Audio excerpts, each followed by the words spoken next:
Hello everyone, स्वागत है आप सभी का आपके अपने यूट्यूब चैनल एनजी क्लासेस में। आज की इस वीडियो आपका अपकमिंग एसएससी एमटीएस एग्जाम के लिए बहुत इंपॉर्टेंट होने वाला है। बिकॉज आज हम आपके लिए लाए हैं एसएससी एमटीएस 2024 स्टैटिक जीके का रैपिड रिवीजन सेशन।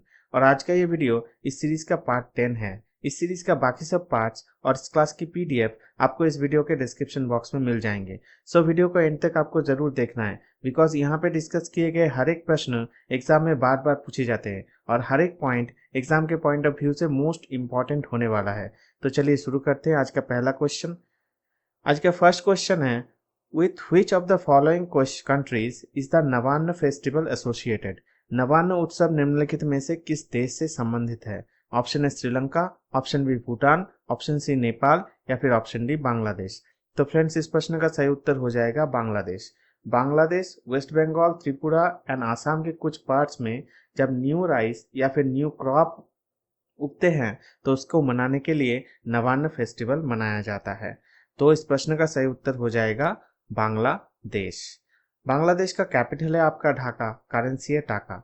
चलिए आपके लिए यहाँ पर क्वेश्चन है, बांग्लादेश का करंट प्राइम मिनिस्टर का नाम आप कमेंट बॉक्स में बताएं। Who is the current prime minister of Bangladesh? Bangladesh का प्रेसिडेंट है मोहम्मद शहाबुद्दीन। श्रीलंका के बात करें तो श्रीलंका का लेजिस्लेटिव कैपिटल है Shri जयवर्धनपुरम Kotte. Executive and judicial capital है कोलंबो। करेंसी है श्रीलंकन रुपी। प्राइम मिनिस्टर है हरिनी अमरसूरिया और प्रेसिडेंट है अनुरा कुमार दिसनायके। भूटान के बात करें तो इसका कैपिटल है थिम्पू। करेंसी है गल्ट्रम। पीएम है सेरिंग टोब्गे और इनका प्रेसिडेंट का नाम भी आपको कमेंट बॉक्स में बताना है। Who is the president of Bhutan, या फिर भूटान में कोई प्रेसिडेंट है ही नहीं, इसका सही उत्तर आप कमेंट बॉक्स में बताएं। नेपाल की बात करें तो इसका कैपिटल है काठमांडू। करेंसी है नेपाली रुपी। प्राइम मिनिस्टर है केपी शर्मा ओली जी और प्राइम प्रेसिडेंट है राम चरण पौडेल। तो फ्रेंड्स, इस प्रश्न का सही उत्तर हो जाएगा Bangladesh. Next question, in which of the following years was Bahadur Shah two deposed by the British and exile to Rangoon. निम्नलिखित में से किस वर्ष में बहादुर शाह द्वितीय को अंग्रेजों द्वारा अपदस्थ कर रंगून में निर्वासित कर दिया गया था? ऑप्शन है 1698, ऑप्शन बी 1798, ऑप्शन सी 1857 या फिर ऑप्शन डी 1834। तो फ्रेंड्स, इस प्रश्न का सही उत्तर हो जाएगा option C 1857। Bahadur Shah two Mughal के 19th एंड लास्ट एम्परर, सर्वशेष एम्परर थे भारत में मुगल के। कौन? बहादुर शाह टू। इनका टेन्योर था 1837 से लेके 1857 के बीच में। 1857 में जब सिपाही म्यूटनी हुआ था तब बहादुर शाह टू इन्वॉल्व थे। इस दौरान इनको ब्रिटिश या अंग्रेजों द्वारा अपदस्थ कर रेंगून, जो कि बर्मा नाम है प्रेजेंट का, वहां पर इनको निर्वासित कर दिया गया। तो इस प्रश्न का सही उत्तर हो जाएगा 1857। ठीक है, ये जो आपका सिपाही म्यूटिनी या फिर सिपाही विद्रोह था वो ब्रिटिश ईस्ट इंडिया कंपनी के अगेंस्ट में भारतीय द्वारा पहला ऑर्गेनाइज्ड प्रतिरोध या फिर पहला ऑर्गेनाइज्ड रेजिस्टेंस था। कब हुआ था? मार्च 29, 1857 में बैरकपुर में हुआ था और मई 10, 1857 में मेरठ में हुआ था। उस टाइम वाइसरॉय कौन थे भारत में? Lord Canning. ठीक है, इंपॉर्टेंट पॉइंट्स। तो next question, what is the strength of Maharashtra in the Lok Sabha as of September 2020? सितंबर 2020 तक लोकसभा में महाराष्ट्र की सीट कितनी थी? ऑप्शन है 48, ऑप्शन बी 35, ऑप्शन सी 56 या फिर ऑप्शन डी 39। तो फ्रेंड्स, इस प्रश्न का सही उत्तर हो जाएगा ऑप्शन ए 48। तो महाराष्ट्र के इंपॉर्टेंट कुछ पॉइंट्स देख लेते हैं। महाराष्ट्र के चीफ मिनिस्टर है एकनाथ शिंदे, गवर्नर है सीपी राधाकृष्णन जी। तो यहाँ पर आपके लिए एक क्वेश्चन है, महाराष्ट्र के गवर्नर सीपी राधाकृष्णन जी महाराष्ट्र के गवर्नर से पहले, पद से पहले किस राज्य के गवर्नर थे? उसका नाम आप कमेंट बॉक्स में बताएं। Before the governor of Maharashtra CP Radhakrishnan was the governor of which state? इसका सही उत्तर आप कमेंट बॉक्स में बताइए। राज्यसभा में इसका सीट है महाराष्ट्र का 19। लेजिस्लेटिव असेंबली या फिर विधानसभा में सीट है 288। लेजिस्लेटिव काउंसिल या फिर विधान परिषद में सीट है 78। महाराष्ट्र में टोटल नंबर ऑफ डिस्ट्रिक्ट है 36। महाराष्ट्र के कुछ इंपॉर्टेंट नेशनल पार्क जैसे Chandoli national park, Gugamal national park, Nawegaon, Pench का और एक नाम है Jawaharlal Nehru national park, Sanjay Gandhi national park जिसका और एक नाम है Borivali national park, Tadoba national park. ये कुछ इंपॉर्टेंट नेशनल पार्क्स है महाराष्ट्र के। महाराष्ट्र के कुछ important UNESCO world heritage sites भी देख लेते हैं, जैसे Ajanta caves, Ellora caves, Elephanta caves, Chhatrapati Shivaji terminus, western Ghat के कुछ parts, Victorian, gothic and art deco ensembles of Mumbai, ये सब स्थान महाराष्ट्र में जो कि यूनेस्को वर्ल्ड हेरिटेज साइट्स के अंदर आते हैं। तो इस प्रश्न का सही उत्तर हो जाएगा option A 48। Next question, Chutka atomic power plant is situated in which of the following state? Chutka परमाणु ऊर्जा संयंत्र निम्नलिखित में से किस राज्य में स्थित है? ऑप्शन है Haryana, option B Gujarat, option C Madhya Pradesh या फिर ऑप्शन डी राजस्थान। तो इसका सही उत्तर हो जाएगा मध्य प्रदेश।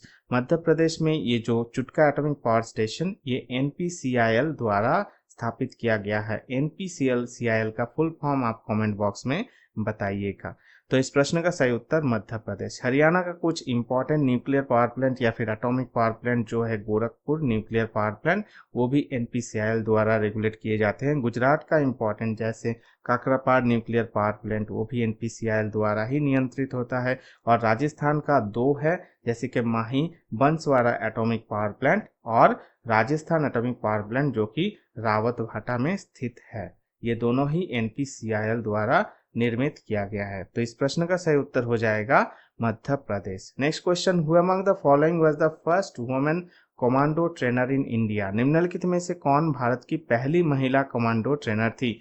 Option A Avani Chaturvedi, option B Damayanti Besra, option C doctor Seema Rao या फिर ऑप्शन डी रानी रामपाल। तो फ्रेंड्स इस प्रश्न का सही उत्तर हो जाएगा option C doctor Seema Rao. Doctor सीमा राय को वंडर वुमन ऑफ इंडिया कहा जाता है।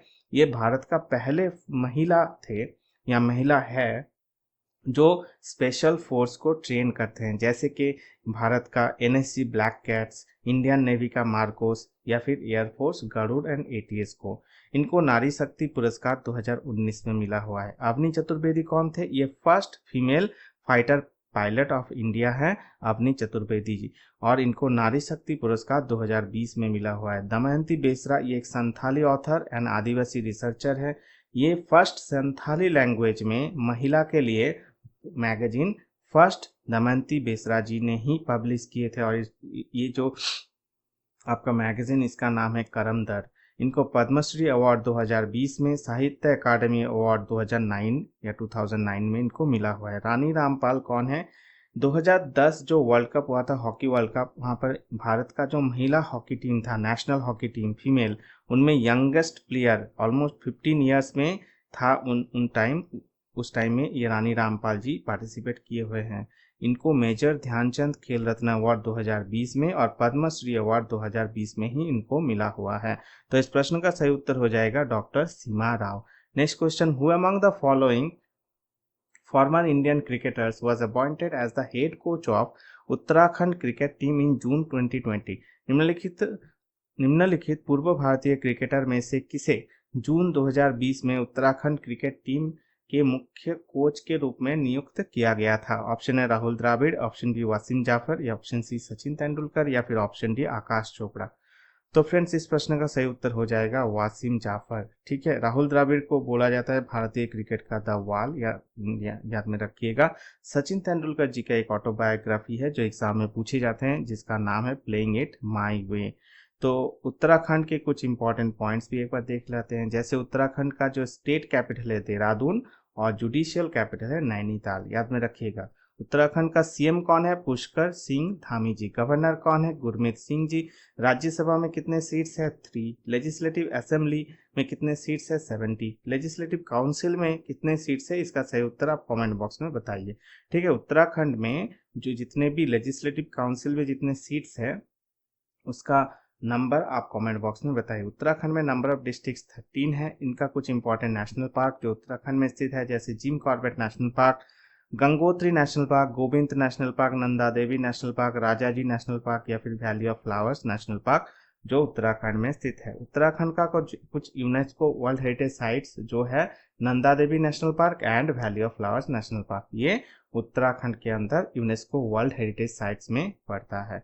तो इस प्रश्न का सही उत्तर हो जाएगा Wasim Jaffer. Next question, in which of the following years was the reserve bank of India nationalised? निम्नलिखित में से किस वर्ष में भारतीय रिजर्व बैंक का राष्ट्रीयकरण किया गया था? Option A 1935, option B 1949, option C 1927 या फिर ऑप्शन डी 1965। तो सो फ्रेंड्स, इस प्रश्न का सही उत्तर हो जाएगा ऑप्शन बी 1949। रिजर्व बैंक का कुछ इंपॉर्टेंट पॉइंट, जैसे आरबीआई का एस्टैब्लिश हुआ था 1 अप्रैल 1935, एग्जाम में पूछा जाता है under reserve bank of India act 1934।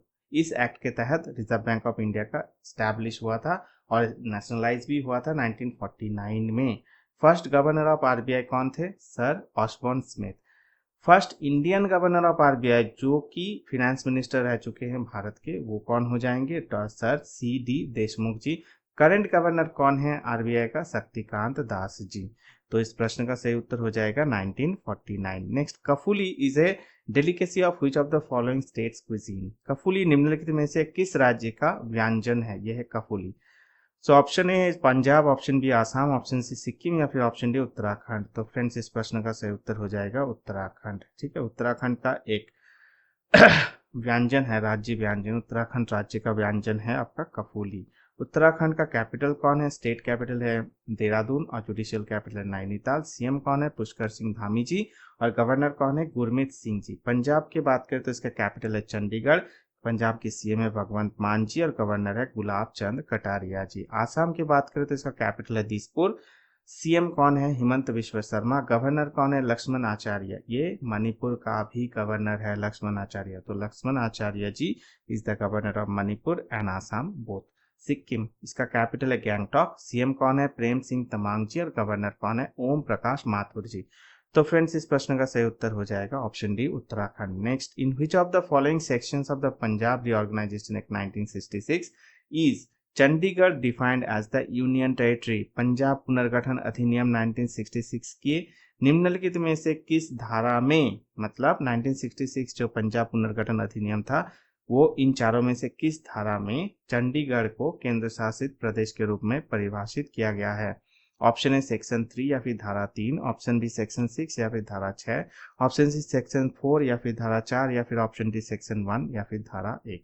तो इस प्रश्न का सही उत्तर हो जाएगा सेक्शन 4 या फिर धारा 4। ये किस कमीशन के रिपोर्ट के आधार पर, याद में रखिएगा, शाह कमीशन रिपोर्ट के आधार पर कब यह रिपोर्ट पेश किया गया था? 1966 अप्रैल में।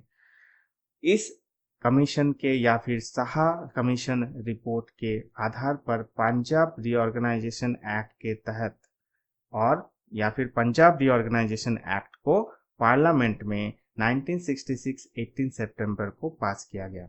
शाह कमीशन रिपोर्ट के आधार पर पंजाब रीऑर्गेनाइजेशन एक्ट को 18 सितंबर 1966 में पार्लियामेंट में पास किया गया और इस एक्ट के तहत चंडीगढ़ को यूनियन टेरिटरी डिक्लेयर कर दिया गया। ठीक, तो इस प्रश्न का सही उत्तर हो जाएगा सेक्शन 4। अगर सेक्शन 3 की बात करें तो इन सेक्शंस में बोला गया है, सेक्शन 3 में बोला गया है कि स्टेट ऑफ पंजाब के कुछ टेरिटरीज को लेके स्टेट ऑफ हरियाणा बनाने का प्रावधान या फिर कुछ नियम के बारे में बताया गया है सेक्शन 3 में। सेक्शन 6 में पंजाब और उनके कुछ टेरिटोरियल डिविजन्स के बारे में बताया गया है। Next question, who among the following was the chief economic advisor to the government of India as of August 2020? अगस्त 2020 तक निम्नलिखित में से कौन भारत सरकार का मुख्य आर्थिक सलाहकार था? Option A Krishnamurthy Subramanian, option B Ajay Bhushan Pandey या फिर option D, option C Atanu Chakraborty या फिर ऑप्शन डी राजीव कुमार। तो इस प्रश्न का सही उत्तर हो जाएगा, उससे पहले एक पॉइंट आप एक बार देख लीजिए, जैसे कि चीफ इकोनॉमिक एडवाइजर CEA कौन होते हैं? मिनिस्ट्री ऑफ फिनांस के अंदर जो डिपार्टमेंट ऑफ इकोनॉमिक्स है उनके डायरेक्टर को बोला जाता है चीफ इकोनॉमिक एडवाइजर। ठीक, मिनिस्ट्री ऑफ फिनांस के अंदर जो इकोनॉमिक अफेयर्स का डिपार्टमेंट है उनके डायरेक्टर को बोला जाता है चीफ इकोनॉमिक एडवाइजर। इनका मेन काम क्या होता है? इकोनॉमिक सर्वे ऑफ इंडिया को प्रिपेयर करना इनका एक इम्पॉर्टेंट रिस्पॉन्सिबिलिटी होता है। तो सो फ्रेंड्स, इस प्रश्न का सही उत्तर हो जाएगा ऑप्शन ए कृष्णमूर्ति सुब्रमण्यम जी। ये 17th chief economic adviser of India है। तो आपके लिए यहाँ पर एक क्वेश्चन है कि 18th चीफ इकोनॉमिक एडवाइजर कौन है भारत के, उसका नाम आप कमेंट बॉक्स में बताइए। हु इज द 18th या फिर current chief economic adviser of India? Bharat के या गवर्नमेंट ऑफ इंडिया के यंगेस्ट चीफ इकोनॉमिक एडवाइजर कौन है? कृष्णमूर्ति सुब्रमण्यम जी। अगर अजय भूषण पांडे जी के बारे में बात करें तो NFRA जैसे कि नेशनल फाइनेंशियल रिपोर्ट अथॉरिटी के चेयरमैन कौन है? अजय भूषण पांडे। अतनु चक्रवर्ती HDFC बैंक के चेयरमैन है। और राजीव कुमार जो भारत के 25th या फिर करेंट चीफ इलेक्शन कमिश्नर है राजीव कुमार जी। तो फ्रेंड्स इस प्रश्न का सही उत्तर हो जाएगा option A Krishnamurthy Subramanian. Next question, dash are the oldest living tree species on earth. Dash पृथ्वी पर सबसे पुरानी जीवित वृक्ष प्रजातियां है। Option A lone keepers, option B redwood tree, option C tree of life या फिर option D bristlecone pine. तो फ्रेंड्स इस प्रश्न का सही उत्तर हो जाएगा option D bristlecone pine. इनका ओल्डेस्ट जो स्पीसीज है ब्रिस्टल कोन पाइन का वो 4800 साल से भी पुराना है फ्रेंड्स। ठीक है, oldest species of Bristol cone pine is more than 4800 years old. कहाँ पर पाए जाते हैं? कैलिफोर्निया के माउंटेन्स में या फिर साउथ वेस्ट यूएस के हायर माउंटेन्स में पाए जाते हैं। ठीक है, यहाँ पर एक पॉइंट आप याद में रखिए, जैसे रेडवुड ट्री का एक प्रजाति है जो कि कोस्टल रेडवुड ट्री का एक प्रजाति है the Hyperion. The Hyperion world का सबसे टॉलेस्ट ट्री है। So tallest tree in the world is क्या है? The Hyperion. वो रेडवुड ट्री का एक प्रजाति है। ये अराउंड 380 फीट लंबा होता है और ये कहाँ पर पाए जाते हैं? कैलिफोर्निया के माउंटेन्स में पाए जाते हैं। तो फ्रेंड्स इस प्रश्न का सही उत्तर हो जाएगा Bristol cone pines. Next question, which of the following is the highest mountain in Bhutan. निम्नलिखित में से कौन सा भूटान का सबसे ऊंचा पर्वत है? ऑप्शन ए गंगखार पुएंसुम, ऑप्शन बी कुला कांगड़ी, ऑप्शन सी जोमो लहरी या फिर ऑप्शन डी गिप मोची। सो फ्रेंड्स इस प्रश्न का सही उत्तर हो जाएगा गंगखार पुएंसुम। ठीक है, गंगखार पुएंसुम को बोला जाता है highest unclimbed mountain in the world. याद में रखिएगा, इनका हाइट देखिए ओनली 7570 मीटर। जैसे माउंट एवरेस्ट का हाइट है 8849 मीटर। ठीक है, तो माउंट एवरेस्ट पर तो बहुत सारे पीपल यहाँ पर चढ़ चुके हैं, पर ये जो इससे कम हाइट है गंगखार पुएंसुम में, तो यहाँ पर अनक्लाइम्ड क्यों बताया गया है? इसका सही उत्तर आप कमेंट बॉक्स में बताइए। Why Gangkhar Puensum is the highest unclimbed mountain in the world. So अगर कुला खंगड़ी की बात करें तो ये भूटान हिमालय के एक माउंटेन है। जोमो लहरी जो हिमालयन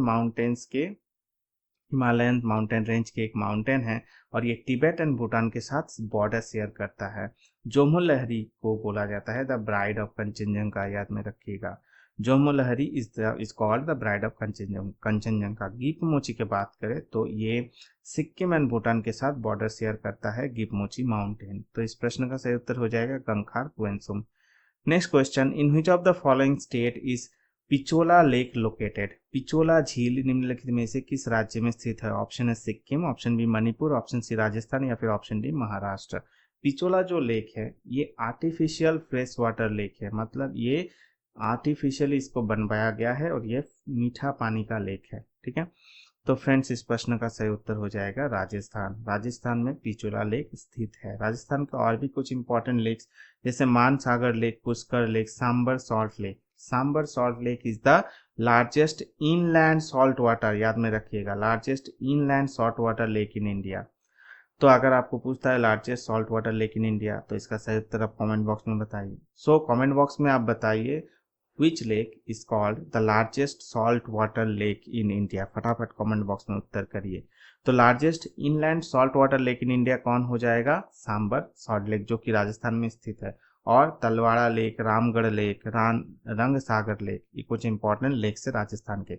सिक्किम के कुछ इंपॉर्टेंट लेक जैसे गुरुदोंगमार लेक जो highest lake in India. So highest lake in India कौन है? गुरुदोंगमार लेक।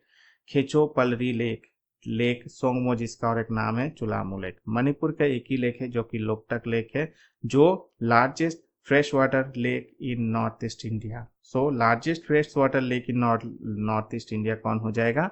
लोकटक लेक। महाराष्ट्र के कुछ इंपॉर्टेंट लेक जैसे Gorewada lake, Lonar lake, Salim Ali lake, Shiv Sagar lake, Venna lake. So इस प्रश्न का सही उत्तर हो जाएगा Rajasthan. Next question, which of the following article of the Constitution of India deals with the duties and powers of the CAG, मतलब controller and auditor general of India.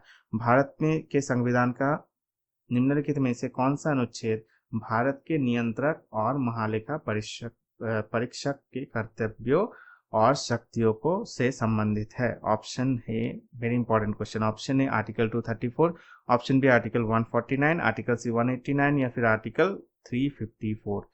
So friends, इस प्रश्न का सही उत्तर हो जाएगा ऑप्शन है आर्टिकल 149। आर्टिकल 234 के बात करें तो यहाँ पर क्या बोला गया है, जैसे कि किसी भी राज्य, आर्टिकल 234 में ये बताया गया है, किसी भी राज्य की जुडिशियल सर्विस में उस स्टेट गवर्नमेंट के द्वारा जितने भी पर्सन्स को रिक्रूट किए जाएंगे उसके प्रावधान के बारे में बताया गया है। और जो पर्सन्स रिक्रूट किए जाएंगे वो अदर देन डिस्ट्रिक्ट जजेस होंगे। डिस्ट्रिक्ट जजेस के छोड़ के बाकी जितने भी पर्सन्स रिक्रूट किए जाएंगे जुडिशियल सर्विस के अंदर उसके प्रावधान के बारे में आर्टिकल 234 में बताया गया है। आर्टिकल 189 में ये बताया गया है कि पार्लियामेंट के जो बोथ हाउसेस है और स्टेट लेजिस्लेचर्स है उनके प्रिंसिपल्स ऑफ वोटिंग के बारे में बताया गया है, वोटिंग के प्रावधान के बारे में बताया गया है, जैसे कि all the decisions in these houses shall be taken by the majority of the members present and voting। मतलब ये जो हाउसेस में जितने भी मेजॉरिटी ऑफ मेंबर्स रहेंगे उनके डिसीजंस होंगे हाउस के, एवं वोटिंग के द्वारा भी डिसीजंस लिए जा सकते हैं। ये आर्टिकल 189 में बताया गया है प्रिंसिपल ऑफ वोटिंग के बारे में, both houses of parliament and state legislatures के अंदर। आर्टिकल 354 में ये बताया गया है, अगर किसी भी देश में इमरजेंसी को लागू करने का टाइम आ जाता है तो इमरजेंसी के लागू के दौरान रेवेन्यू मतलब राजस्व का कैसे डिस्ट्रीब्यूट किया जाएगा, राजस्व को कैसे डिस्ट्रीब्यूट किया जाएगा उसके प्रावधान के बारे में बताया गया है आर्टिकल 354 में। Application of provisions related to the distribution of revenues with the proclamation of emergency is in effect. ठीक है, तो इस प्रश्न का सही उत्तर हो जाएगा article 149। Next, which of the following disease is caused by fungus? निम्नलिखित में से कौन सा रोग कवक के कारण होता है? ऑप्शन है रिंगवर्म, ऑप्शन बी डायरिया या दस्त, ऑप्शन सी स्मॉल पॉक्स या चेचक या फिर ऑप्शन डी पोलियो। तो डायरिया जो एक बैक्टीरियल डिजीज है और ये बैक्टीरिया का नाम है एस्चेरिचिया कोली। स्मॉल पॉक्स जो वेरियोला वायरस के द्वारा मतलब फैलाया जाता है। पोलियो वायरस द्वारा फैलाया जाता है। तो इस प्रश्न का सही उत्तर हो जाएगा रिंग वर्म। ठीक है, so ringworm is the correct answer. Next, a और an is any substance that causes your immune system to produce antibodies against it। यह पदार्थ जो आपकी प्रतिरक्षा प्रणाली को उसके विरुद्ध एंटीबॉडी उत्पन्न करने का कारण बनाता है या बनता है। ठीक है, ऑप्शन है protein, option B glucose, option C platelets या फिर ऑप्शन डी एंटीजन। तो फ्रेंड्स, इस प्रश्न का सही उत्तर हो जाएगा एंटीजन। ठीक है, एंटीजन क्या है? ये टॉक्सिन्स, ड्रग्स, केमिकल्स जो नॉन लिविंग आइटम्स हो सकता है या फिर बैक्टीरिया, वायरसेस जो लिविंग ऑर्गेनिजम्स हो सकता है जो कि बाहर से हमारे बॉडी के अंदर आते हैं। हम लोग का जो इम्यून सिस्टम होता है वो इन एंटीजेंस को रिकॉग्नाइज करता है और एंटीबॉडी प्रोड्यूस करने के द्वारा इनको डिस्ट्रॉय भी कर देता है। ठीक है, तो एंटीजन के अगेंस्ट में एंटीबॉडी प्रोड्यूस होता है हमारे इम्यून सिस्टम में। तो इस प्रश्न का सही उत्तर हो जाएगा एंटीजन। प्रोटीन्स क्या है या फिर प्रोटीन्स का मेन फंक्शंस क्या है? प्रोटीन हमारे सेल और टिश्यूज का मेन बिल्डिंग ब्लॉक्स होता है। नया सेल को प्रोड्यूस करना, क्रिएट करना या फिर पुराना सेल्स को रिपेयर करना प्रोटीन का काम होता है। प्रोटीन हमारे शरीर के अंदर हीमोग्लोबिन कैरी करने का काम करता है। हमारे ब्लड में पीएच का बैलेंस को मेंटेन करता है प्रोटीन। और एनर्जी का source protein gives us source of energy. ठीक है, अगर ग्लूकोज को देखें तो ग्लूकोज का मेन काम होता है हमारा ब्रेन और नर्व सेल्स में एनर्जी को प्रोवाइड करना। ठीक है, जब मेटाबॉलिज्म चलता है तब प्लांट्स के अंदर ये ग्लूकोज स्टार्च और एमाइलोपेक्टिन के रूप में जमा होता है और एनिमल्स के अंदर ग्लाइकोजन के रूप में जमा होता है ड्यूरिंग मेटाबॉलिज्म। प्लेटलेट्स क्या होता है? जैसे मानिए आपका हाथ कट जाता है या फिर पैर कट जाता है, कुछ टाइम के बाद आपका ब्लड निकलना अपने आप बंद हो जाता है। इसको बोला जाता है क्लॉटिंग ऑफ ब्लड। ये क्लॉटिंग कौन करता है? प्लेटलेट्स करता है। तो प्लेटलेट का मेन काम कर क्या है? ब्लड को क्लॉट करना, ठीक है, to stop bleeding and from damaged blood vessels, ठीक है। डैमेज्ड ब्लड वेसल से ब्लड निकलने को स्टॉप करने का काम करते हैं प्लेटलेट्स का। कहाँ पर प्लेटलेट्स बनता है? हमारे जो बोन मैरो रहता है उनके अंदर स्टेम सेल्स में या स्टेम सेल्स द्वारा प्लेटलेट्स को प्रोड्यूस किया जाता है, ठीक है। It made in the bone marrow from stem cells. तो इस प्रश्न का सही उत्तर हो जाएगा antigen. Next, what is the full form of OCD? OCD का पूर्ण रूप क्या है? Obesity compulsive disorder, obsession controlling device, obesity controlling device या फिर ऑब्सेसिव कंपल्सिव डिसऑर्डर। तो इस प्रश्न का सही उत्तर हो जाएगा ऑब्सेसिव कंपल्सिव डिसऑर्डर। अगर किसी पर्सन को ओसीडी हो जाता है तो इनको अनरीजनेबल थॉट्स आते रहते हैं, फियर्स आते रहते हैं, वरीज आते रहते हैं और उनके अंदर एक दुश्चिंता पैदा होता है। जैसे कि आप अगर हाथ धोते मतलब आपको अगर ओसीडी होता है और आप हाथ धो रहे हैं तो आप हाथ धोते ही रहेंगे, धोते ही रहेंगे, धोते रहेंगे जब तक आपका स्किन खराब ना हो जाए, ठीक है। ये एक इफेक्ट होता है। या फिर आप बार बार अपने डोर्स को चेक करते रहेंगे ताकि वो लॉक है या नहीं है, ये ओसीडी के कारण होता है। या फिर किसी भी जगह अगर दूषण हो रहा है या फिर किसी भी जगह मैला है, उनसे आपको फियर होना शुरू हो जाएगा। या फिर आपके अंदर एग्रेसिव थॉट्स आते रहेंगे, ठीक है। या फिर अपने आप के ऊपर नियंत्रण आप होते रहेंगे, अपने आप को हार्म करने का कोशिश करेंगे। ये सब थॉट्स आते रहते हैं, ये सब सिम्टम्स है आपका ओसीडी का। सो ओसीडी का फुल फॉर्म है obsessive compulsive disorder. Next question, who among the following is the author of विशेष कोड टू विन? निम्नलिखित में से कौन विशेष कोड टू विन के लेखक है? Option A Vishesh Bhriguvanshi, option B Chetan Anand, option C Nirupama Yadav या फिर ऑप्शन डी आशीष रे। सो फ्रेंड्स, इस प्रश्न का सही उत्तर हो जाएगा ऑप्शन सी निरुपमा यादव। निरुपमा यादव पहले एक स्पोर्ट्स वुमन थे, उसके बाद ये एक ऑथर बन गए थे।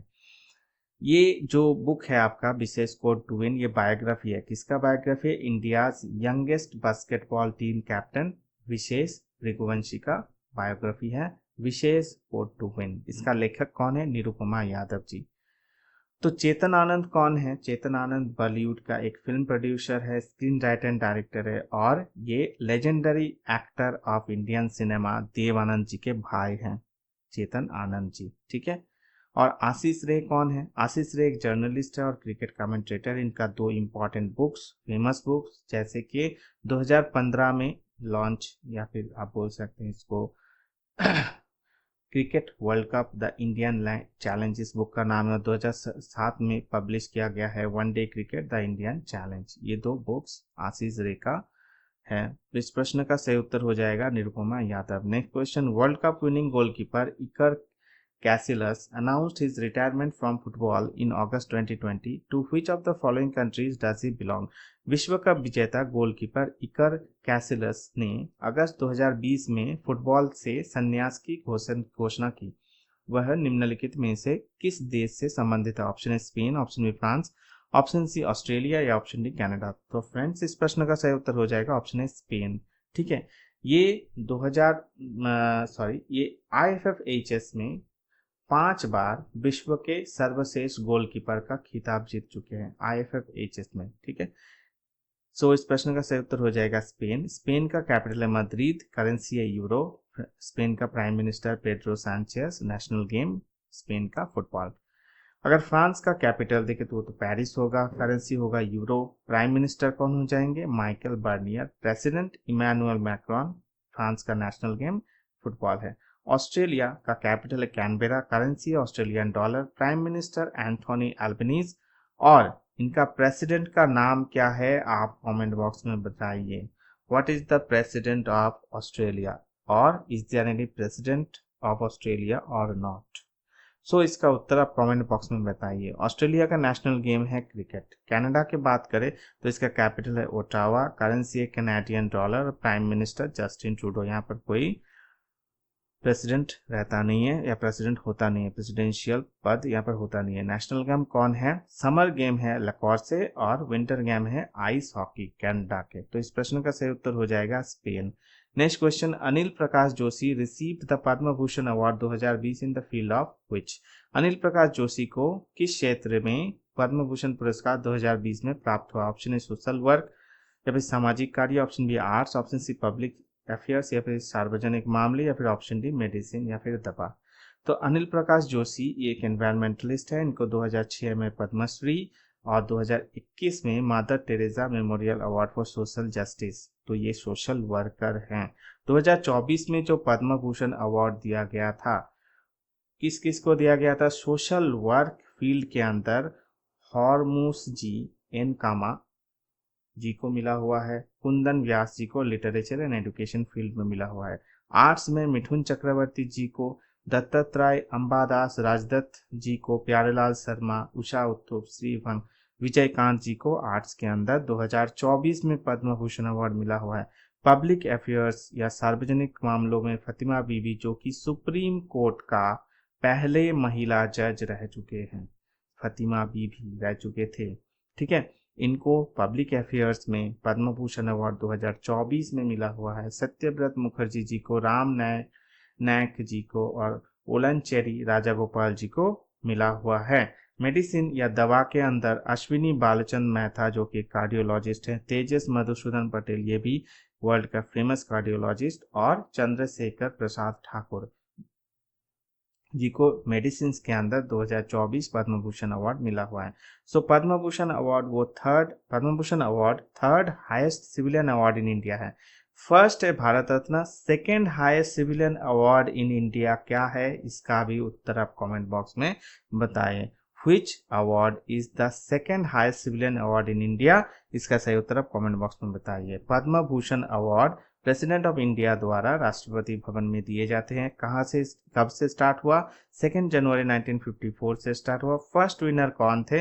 होमी जहांगीर भाभा जी और शांति स्वरूप भटनागर जी। और भी बहुत सारे हैं, बट साइंस एंड टेक्नोलॉजी के अंदर होमी जहांगीर भाभा जी, शांति स्वरूप भटनागर जी को मिला हुआ था फर्स्ट पद्म भूषण अवार्ड, ठीक है। Next question, who among the following has been appointed as the chairman of the national bank for agriculture and rural development NABARD in May 2020? मई 2020 में निम्नलिखित में से किसे राष्ट्रीय कृषि और ग्रामीण विकास बैंक नाबार्ड के अध्यक्ष के रूप में नियुक्त किया गया है? Option A K V Kamath, option B GR Chintala, option C Saji K V, या फिर option D VVS Surya Kumar.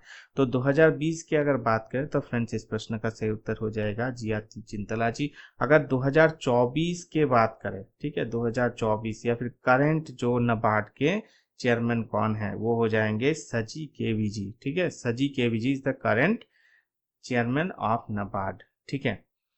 तो नाबार्ड की अगर बात करें तो इसका फुल फॉर्म तो क्वेश्चन में दिया हुआ है, ठीक है, national bank for agriculture and rural development NABARD. Establish कब हुआ था? 12 जुलाई 1982। यहाँ पर एक important point, by the recommendation of B Sivaraman committee के रिकमेंडेशन के द्वारा नाबार्ड एस्टैब्लिश हुआ था 12 जुलाई 1982 को। हेडक्वार्टर कहाँ पर है? मुंबई में। ये गवर्नमेंट ऑफ इंडिया द्वारा फुल्ली ओन्ड है और किसके अंडर काम करता है? मिनिस्ट्री ऑफ फिनांस के अंडर काम करता है। इसका काम क्या है? मेन पर्पस क्या है?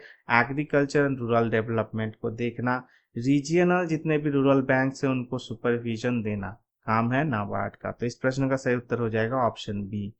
Next question, Indian universities commission was set up in which of the following years? भारतीय विश्वविद्यालय आयोग की स्थापना निम्नलिखित में से किस वर्ष में हुई थी? ऑप्शन है 1902, ऑप्शन बी 1897, ऑप्शन सी 1882, या फिर ऑप्शन डी 1909। सो फ्रेंड्स इस प्रश्न का सही उत्तर हो जाएगा 1902। किसने अपॉइंट किया था इंडियन यूनिवर्सिटी कमीशन को? लॉर्ड कार्जन ने। लॉर्ड कार्जन कौन थे? 1905 में जब पार्टीशन ऑफ बंगाल हुआ था उस टाइम भारत के वाइसरॉय थे। तो इसका काम क्या था? ये जो कमीशन बिठाया गया था इसका काम क्या था? भारत के अंदर जितने भी विश्वविद्यालय शिक्षा थे या फिर यूनिवर्सिटी एजुकेशन थे उनको रिफॉर्म्स के लिए, उनको उन्नति के लिए या उन्नति का रिकमेंड करने के लिए इंडियन यूनिवर्सिटी कमीशन, जिसका और एक नाम है रैले कमीशन, इसको बिठाया गया था। इसको नेतृत्व कौन दे रहे थे? थॉमस रैले जी ने, ठीक है। तो इस प्रश्न का सही उत्तर हो जाएगा 1902। Next question, on which of the following dates is international tiger day observed? निम्नलिखित में से किस तारीख को अंतर्राष्ट्रीय बाघ दिवस मनाया जाता है? ऑप्शन ए 12 मई, ऑप्शन बी 10 जनवरी, ऑप्शन सी 5 नवंबर या फिर ऑप्शन डी 29 जुलाई। सो फ्रेंड्स, इस प्रश्न का सही उत्तर हो जाएगा 29 जुलाई। 29 जुलाई को जब इंटरनेशनल टाइगर डे मनाया जाता है तब इसका और एक नाम है, जैसे कि ग्लोबल टाइगर डे। 2024 का जो थीम था वो था कॉल फॉर एक्शन। विश्व में भारत ऐसा देश है, या भारत पहला देश है जहां पर सबसे ज्यादा टाइगर्स पाए जाते हैं। 2023 के जो टाइगर सेंसस थे उसके दौरान 3682, ये नंबर याद में रखिएगा। और भारत में कौन सा राज्य में सबसे ज्यादा पाए जाते हैं टाइगर? मध्य प्रदेश में 2022 के सेंसस के दौरान 785। सो इस प्रश्न का सही उत्तर हो जाएगा 29 जुलाई। 12 मई को इंटरनेशनल नर्सेस डे, 10 जनवरी को वर्ल्ड हिंदी डे और 5 नवंबर को वर्ल्ड सुनामी अवेयरनेस डे मनाया जाता है। तो इस प्रश्न का सही उत्तर ऑप्शन डी 29 जुलाई। Next question, in which of the following years was the national archives of India established? निम्नलिखित में से किस वर्ष में भारत के राष्ट्रीय अभिलेखागार की स्थापना की गई थी? Option A 1991, option B 1891, option C 1876 and option D 1956। तो इसका सही उत्तर हो जाएगा 1891। ये national archives of India Calcutta में स्टैब्लिश हुआ था। एक्चुअली ये है क्या? ये गवर्नमेंट ऑफ इंडिया का कस्टोडियन है जो नॉन करेंट रिकॉर्ड्स को रखता है। ठीक है, इसके लिए स्कॉलर्स के रिसर्च के लिए या एडमिनिस्ट्रेटर्स के रिसर्च के लिए। इसके अंदर आता है, मिनिस्ट्री ऑफ कल्चर के अंदर आता है, दिल्ली इसका हेडक्वार्टर है और डायरेक्टर जनरल कौन है? अरुण सिंघल जी। तो इस प्रश्न का सही उत्तर हो जाएगा ऑप्शन बी 1891। आज का अंतिम प्रश्न, with which of the following state is the dance form Povadas associated? नृत्य शैली पोवाडस निम्नलिखित में से किस राज्य से संबंधित है? Option A Orissa, option B Bihar, option C Maharashtra या फिर ऑप्शन डी वेस्ट बंगाल। तो फ्रेंड्स, इस प्रश्न का सही उत्तर हो जाएगा महाराष्ट्र। महाराष्ट्र के कुछ इंपॉर्टेंट डांस फॉर्म्स है, जैसे लवानी, धंगरी, गाजा, लेजिम, नकाटा, कोली, गफा, बोहाडा। कुछ इंपॉर्टेंट डांस फॉर्म्स है आपका महाराष्ट्र के। उड़ीसा के कुछ इंपॉर्टेंट, जैसे कि Mayurbhanj Chhau dance, Sawari dance, Ghumura dance, Painka dance, Munari dance, Dalkhai dance, puppet dance, Paika dance, Gotipua dance, tiger नाच, रनपा। उड़ीसा के कुछ इंपॉर्टेंट डांस फॉर्म। बिहार के जैसे जटा जटीन, बाखो बखेन, पंडवरिया, सामा चकवा, विदेशिया, ये कुछ इंपॉर्टेंट डांस फॉर्म्स है बिहार के। और पश्चिम बंगाल के जात्रा, बाउल, मरासिया, महल, काथी, गंभीरा, धली, भाटियाली गीत, गंभीरा, अलकम, कीर्तन, ये कुछ इंपॉर्टेंट डांस फॉर्म्स हैं वेस्ट बंगाल के। So thanks for watching this video. अगर ये वीडियो आपको इन्फॉर्मेटिव लगा है तो वीडियो को लाइक करें, कमेंट करें और अपने के दोस्तों के साथ ज़्यादा से ज़्यादा शेयर करें। Till then, take care and bye bye.